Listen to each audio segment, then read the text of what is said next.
Materi kelima, pengawasan kesehatan kerja.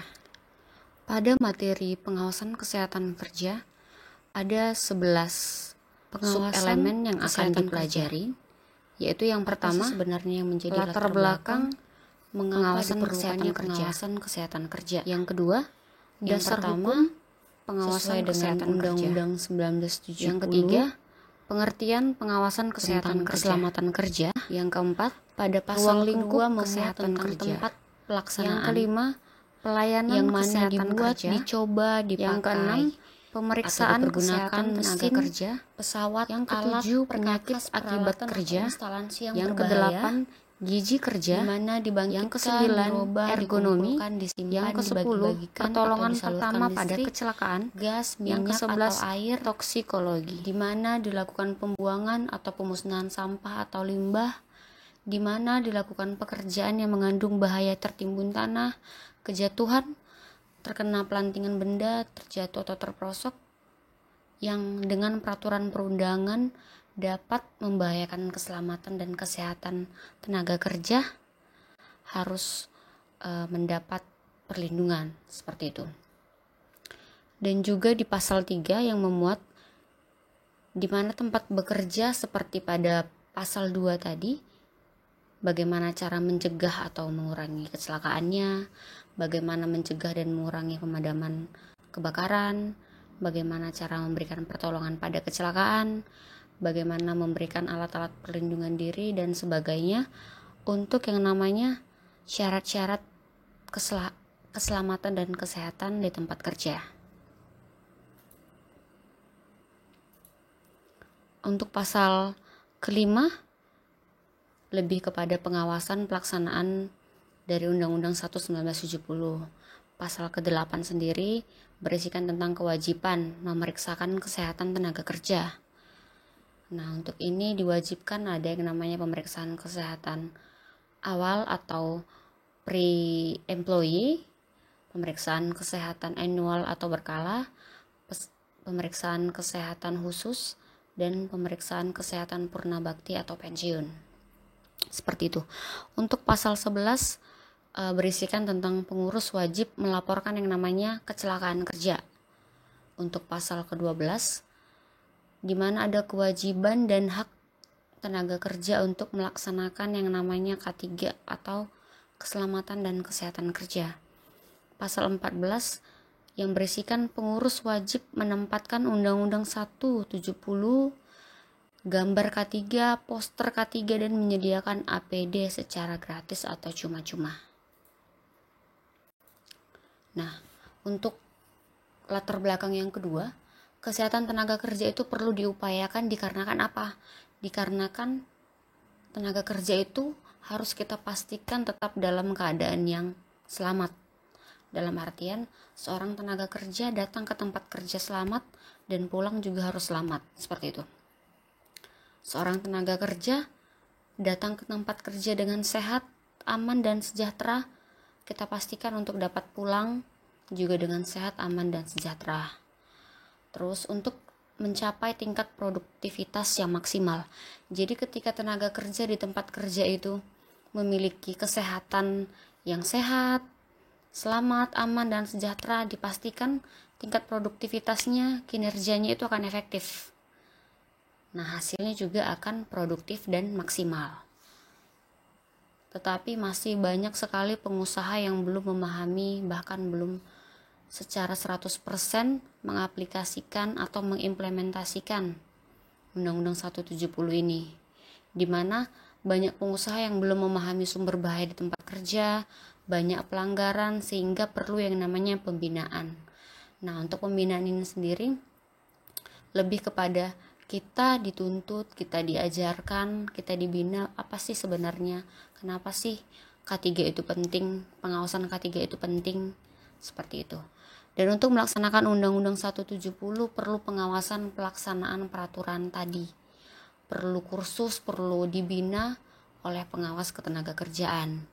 Baik itu secara regulasi, secara pengimplementasian, secara kelembagaan, untuk pelaksanaan yang namanya pengawasan K3 di tempat kerja, terutama dalam hal ini yang dibahas yaitu pengawasan kesehatan kerjanya.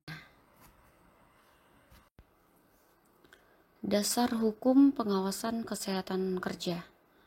Ada beberapa dasar hukum yang menjadi standar ataupun pedoman untuk pengawasan kesehatan kerja. Yang pertama, Undang-Undang Dasar Negara Republik Indonesia tahun 1945 pasal 27 ayat 2 yang memuat setiap warga negara berhak atas pekerjaan dan penghidupan yang layak. Yang kedua, Undang-Undang Nomor 1 Tahun 1970 tentang keselamatan kerja, lebih tepatnya pada pasal 3, 5, 8, 11, 12, dan 14 yang sudah kita bahas di slide sebelumnya. Yang ketiga, Undang-Undang Nomor 3 Tahun 1992 tentang Jam Sostek atau Jaminan Sosial Tenaga Kerja, yang mana merupakan asuransi tenaga kerja mengenai ekonomi dan juga pekerjaan, seperti itu. Ekonomi dan kesehatan. Yang keempat, Peraturan Pemerintah Nomor 14 Tahun 1993 tentang penyelenggaraan program Jam Sostek. Yang kelima, Keputusan Presiden Republik Indonesia Nomor 22 Tahun 1992 tentang penyakit akibat hubungan kerja atau penyakit akibat kerja. Yang keenam, Peraturan Menteri Perburuhan atau PMP Nomor 7 Tahun 1964 tentang syarat kesehatan, kebersihan, dan penerangan. Yang ketujuh, Peraturan Menteri Ketenagakerjaan, Transmigrasi, dan Koperasi Nomor 1 Tahun 1976 tentang kewajiban latihan hiperkes bagi dokter perusahaan. Yang kedelapan, Permenaker Trans Nomor 1 Tahun 1979 tentang kewajiban latihan hygiene perusahaan bagi seluruh para medis di perusahaan. Yang kesembilan, Permenaker Nomor 2 Tahun 1980 tentang pemeriksaan kesehatan tenaga kerja. Yang kesepuluh, Permenaker Trans Nomor 1 Tahun 1981 tentang kewajiban pelaporan PAK atau penyakit akibat kerja di tempat kerja. Yang ke-11, Permenaker Trans Nomor 1 Tahun 1982 tentang PKK atau pelayanan kesehatan kerja. Yang ke-12, Permenaker Nomor 1 Tahun 1998 tentang P2K. Yang ke-13, Kepmenaker atau Keputusan Menteri Ketenagakerjaan Nomor 333 Tahun 1989 tentang diagnosa dan pelaporan PAK. Yang ke-14, Surat Edaran Menteri Ketenagakerjaan Nomor 1 Tahun 1979 tentang pengadaan kantin dan ruang makan di tempat kerja. Yang ke-15, Surat Edaran Direktur Jenderal Binawas atau SE Dirjen Binawas Nomor 7 Tahun 1997 tentang uji HBsAg positif atau uji hepatitis B bagi tenaga kerja untuk menentukan fit atau unfit seorang tenaga kerja. Pengertian pengawasan kesehatan kerja. Pengawasan kesehatan kerja adalah serangkaian kegiatan pengawasan dari semua tindakan oleh pegawai ketenagakerjaan atas pemenuhan pelaksanaan peraturan perundangan atas objek pengawasan kesehatan kerja. Jadi pengawasan kesehatan kerja ini merupakan kegiatan yang mana merupakan kewajiban dari pegawai ketenagakerjaan untuk melihat, untuk memastikan pemenuhan dari perundangan dasar hukum pengawasan kesehatan kerja di tempat kerja. Jadi bagaimana perusahaan itu sudah mengaktualisasikan, sudah mengimplementasikan yang namanya dasar hukum atau landasan kesehatan kerja yang ada di dasar hukum pengawasan kerja di tempat kerja. Yang kedua, kesehatan kerja menurut ILO atau International Labour Organization. Yang pertama, promosi dan pemeliharaan derajat kesehatan fisik, mental, dan sosial yang setinggi-tingginya pekerja. Jadi bagaimana sebenarnya pemeliharaan derajat sehat dari seorang pekerja, baik itu secara fisik, mental, dan sosial. Yang kedua, pencegahan gangguan kesehatan pekerja akibat pekerjaan.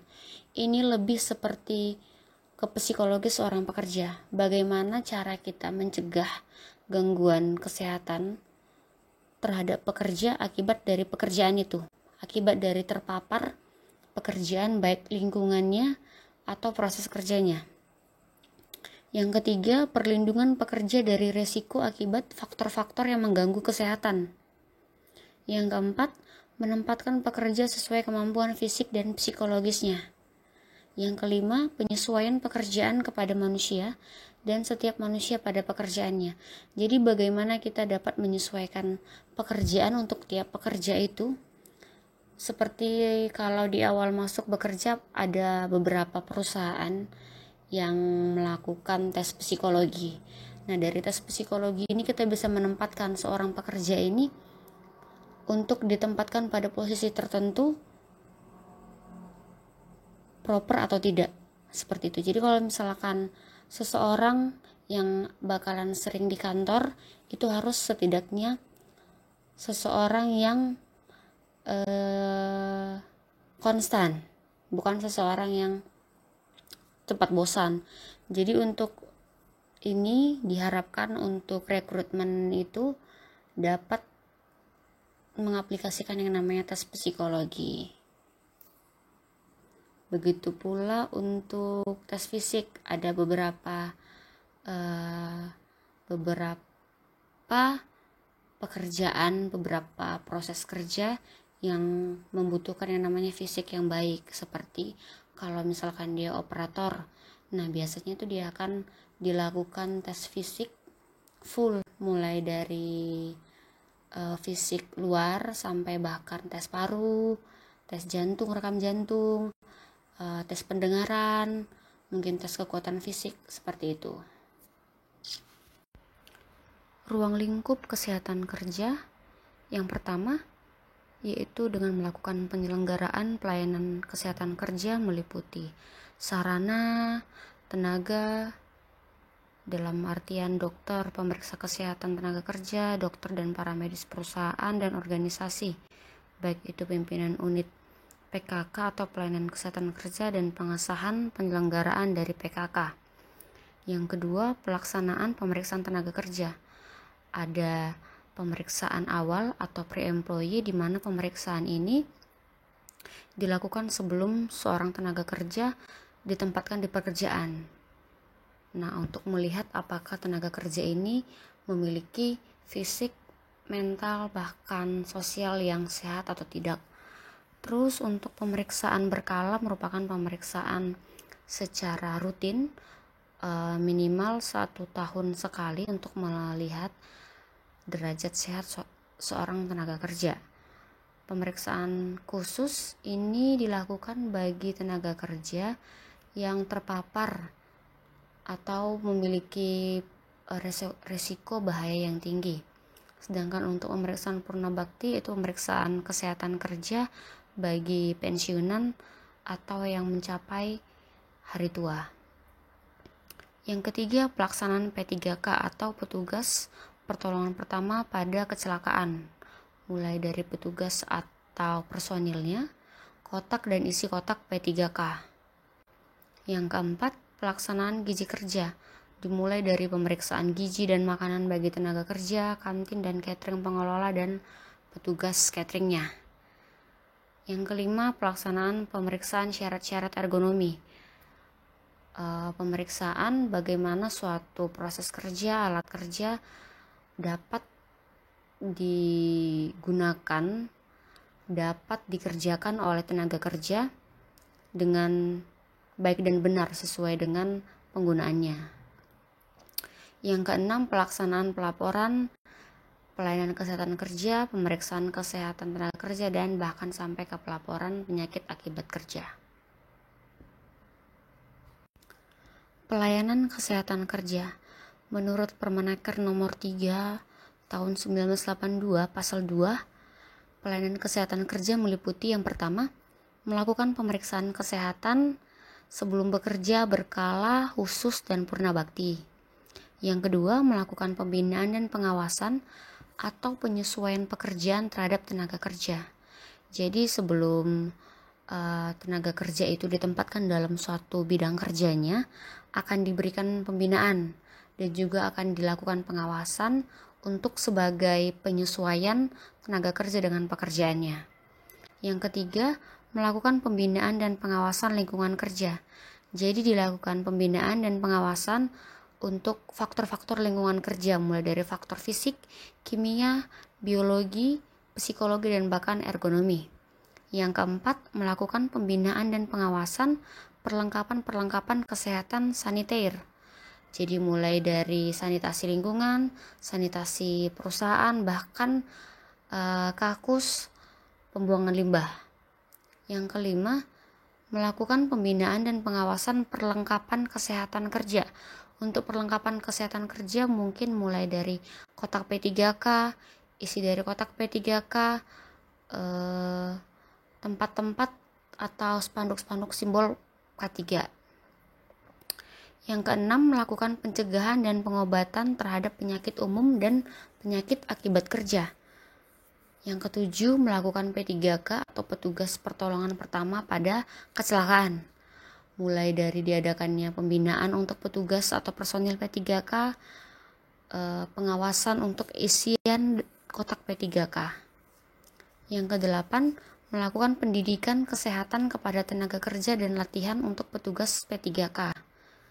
Yang kesembilan, memberikan nasihat mengenai perencanaan dan pembuatan tenaga kerja, pemilik APD yang diperlukan, dan gizi serta penyelenggaraan makanan di tempat kerja. Jadi mengenai penyelenggaraan makanan di tempat kerja itu harus lebih diperhatikan, mulai dari mobilisasi, mulai dari penyiapan, bahkan sampai penyediaan dari makanan di tempat kerja atau di kantin. Yang kesepuluh, membantu usaha rehabilitasi akibat kecelakaan atau penyakit akibat kerja. Yang ke-11, melakukan pembinaan dan pengawasan terhadap tenaga kerja yang memiliki kelainan tertentu dalam kesehatannya. Jadi akan dilakukan pengawasan berkala bagi tenaga kerja yang mengalami kelainan dalam kesehatan, baik itu mungkin penyakit akibat kerja. Yang terakhir, memberikan laporan berkala tentang pelayanan kesehatan kerja kepada pengurus ataupun pimpinan perusahaan.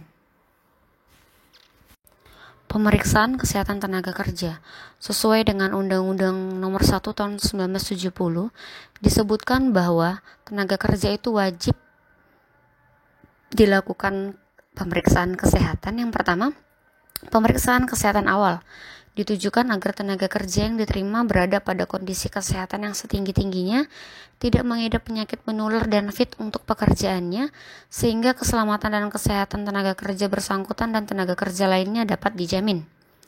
Yang kedua, pemeriksaan kesehatan berkala atau periodik dimaksudkan untuk mempertahankan derajat kesehatan tenaga kerja sesudah berada dalam pekerjaannya, serta menilai kemungkinan adanya pengaruh-pengaruh dari pekerjaan seawal mungkin sehingga bisa dikendalikan lewat usaha-usaha pencegahan. Yang ketiga, pemeriksaan kesehatan khusus dimaksudkan untuk menilai adanya pengaruh-pengaruh dari pekerjaan tertentu terhadap tenaga kerja atau golongan-golongan tenaga kerja tertentu. Contohnya pada tenaga kerja yang melakukan kegiatan kerja atau proses kerja yang beresiko tinggi.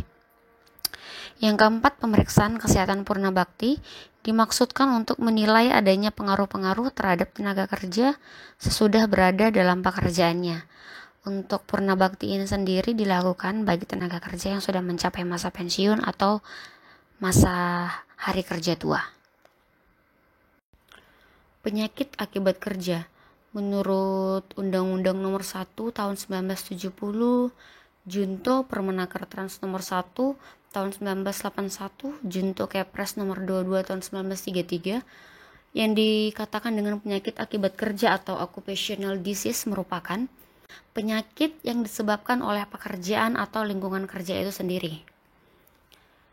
Dan penyakit akibat hubungan kerja atau work-related disease merupakan penyakit yang dicetuskan, dipermudah atau diperberat oleh pekerjaan. Penyakit ini disebabkan secara tidak langsung oleh pekerjaan dan biasanya Penyebabnya adalah berbagai jenis atau multifaktorial. Untuk penyakit akibat kerja yang diakibatkan oleh lingkungan kerja, contohnya ergonomi. Sebut saja seorang operator bor tangan. Nah, ketika dia tidak menemukan yang namanya kesesuaian antara alat kerja dan posisi kerjanya, dia dapat mengalami yang namanya tremor. Tremor untuk di bagian lengan atas. Nah, itulah yang disebut dengan penyakit akibat kerja. Karena dia sudah terpapar akan getaran mekanis di atas dari nilai ambang batasnya yang dapat mengakibatkan yang namanya kelainan pada sensor penggerak lengan atas. Untuk penyakit akibat hubungan kerja, contohnya adalah ketika seorang operator boiler. Di ruangan boiler itu biasanya terdapat mesin-mesin yang memiliki tingkat kebisingan yang cukup tinggi. Dan si operator mesin ini sendiri sebenarnya sudah mengalami sedikit penurunan pendengaran. Tetapi dikarenakan pekerjaannya yang juga terpapar kebisingan yang lumayan tinggi, sehingga mengakibatkan pendengarannya pun semakin berkurang. Itu merupakan contoh dari penyakit akibat hubungan kerja. Gizi kerja.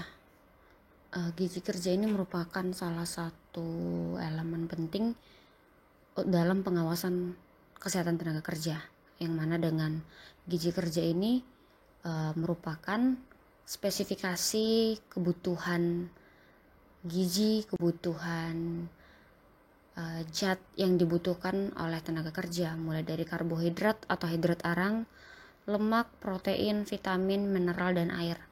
Jadi kebutuhan zat-zat kandungan karbohidrat, lemak, dan protein, vitamin, mineral, dan air ini dalam makanan yang akan dikonsumsi tenaga kerja. Ergonomi. Pengertiannya, yang pertama, ergonomi itu berasal dari bahasa Yunani, yaitu kata ergon yang artinya adalah kerja, dan nomos yang artinya aturan atau hukum. Nah, untuk secara etimologis dari bahasa Yunani artinya ergonomi merupakan hukum atau aturan kerja. Nah, yang kedua itu ergonomi adalah ilmu dan terapannya yang bertujuan membuat keserasian pekerjaan lingkungan terhadap pekerja dan sebaliknya. Sedangkan menurut ILO atau International Labour Organization, ergonomi adalah penerapan ilmu biologi manusia sejalan dengan ilmu rekayasa untuk mencapai penyesuaian bersama antara pekerjaan dan manusia secara optimum, dengan tujuan agar bermanfaat demi efisiensi dan kesejahteraan. Tujuan dari ergonomi sendiri adalah meningkatkan produktivitas dan efisiensi kerja si tenaga kerja ini. Contoh dari ergonomi ketika kita bekerja di office atau kantoran, kita akan melihat mulai dari tinggi meja, tinggi bangku, tinggi sandaran, arah lampu, berapa pencahayaannya, jarak pandang mata terhadap bacaan atau buku. Nah, itu kira-kira untuk contoh dari ergonomi. P3K atau pertolongan pertama pada kecelakaan. Peraturan perundangan yang berkaitan dengan P3K yaitu Undang-Undang 1 1970, Junto, Permenaker Trans nomor 3 tahun 1982. Nah, dari undang-undang tersebut di atas kita dapat menyimpulkan bahwa yang pertama, P3K atau pertolongan pertama pada kecelakaan merupakan pertolongan pertama yang dilakukan oleh pelapor atau yang saksi yang menemukan pertama kepada korban sebelum dibawa ke tempat rujukan. Nah, yang kedua, petugas P3K adalah petugas yang telah ditunjuk pengusaha dan mendapat pelatihan dari petugas yang berwenang. Jadi untuk petugas P3K ini sendiri bukanlah orang paramedis, tetapi tenaga kerja yang mana dapat digunakan tenaganya sebagai petugas pertolongan pertama pada kecelakaan. Jadi tenaga kerja yang ditugaskan sebagai petugas P3K ini akan diberikan pelatihan dan pembinaan terkait apa-apa saja kira-kira kegiatan atau perlakuan yang dilakukan apabila terdapat korban yang harus menerima yang namanya pertolongan pertama. Contoh untuk pembinaan yang akan dilakukan seperti basic first aid. Nah, jadi petugas P3K itu biasanya dibekali dengan yang namanya pembinaan pertolongan pertama atau first aider, seperti itu. Toksikologi. Toksikologi adalah ilmu yang mempelajari tentang efek racun, cara mendeteksi serta mempelajari antidotum atau zat penawar dari racun tersebut. Sedangkan racun adalah bahan atau senyawa yang dalam jumlah relatif sedikit dapat menimbulkan gejala-gejala keracunan dan dapat membahayakan kesehatan jiwa manusia jika dalam jumlah yang relatif banyak. Toksisitas adalah kemampuan zat menimbulkan kerusakan pada organisme hidup. Untuk LD50 atau lethal dose 50 merupakan dosis atau kadar miligram per kilogram suatu zat yang dapat menyebabkan kematian pada 50% binatang percobaan. Sedangkan LC50 atau lethal konsentrat 50 adalah kadar atau konsentrat ppm putaran per menit suatu zat yang dapat menyebabkan kematian 50% binatang percobaan setelah terpapar lewat inhalasi atau pernapasan. Bahan dalam sejuta atau BDS per ppm adalah satuan NaB atau nilai ambang batas bahan kimia dalam satu bagian volume zat dalam 1 juta volume udara. NaB merupakan nilai ambang batas bahan kimia di udara tempat kerja, yang merupakan pedoman pengendalian untuk tidak mengganggu pekerja yang bekerja pada 8 jam per hari dan 40 jam per minggu. Jadi NaB ini merupakan